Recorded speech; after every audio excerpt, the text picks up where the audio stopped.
और इस वक्त की बड़ी खबर सारंगढ़ बिलाईगढ़ जिले के सरसीवा से निकलकर सामने आ रही है, जहां सरसीवा से सरायपाली जाने वाले मार्ग में रेत से भरी ट्रैक्टर अनियंत्रित होकर दुकान के सामने जा घुसी।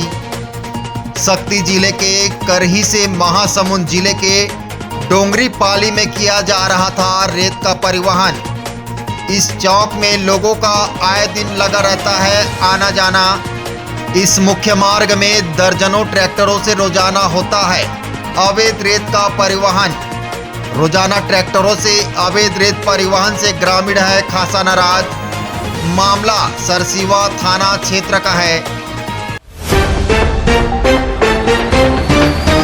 और इस वक्त की बड़ी खबर सारंगढ़ बिलाईगढ़ जिले के सरसीवा से निकलकर सामने आ रही है, जहां सरसीवा से सरायपाली जाने वाले मार्ग में रेत से भरी ट्रैक्टर अनियंत्रित होकर दुकान के सामने जा घुसी। शक्ति जिले के करही से महासमुंद जिले के डोंगरी पाली में किया जा रहा था रेत का परिवहन। इस चौक में लोगों का आए दिन लगा रहता है आना जाना। इस मुख्य मार्ग में दर्जनों ट्रैक्टरों से रोजाना होता है अवैध रेत का परिवहन। रोजाना ट्रैक्टरों से अवैध रेत परिवहन से ग्रामीण है खासा नाराज। मामला सरसीवा थाना क्षेत्र का है।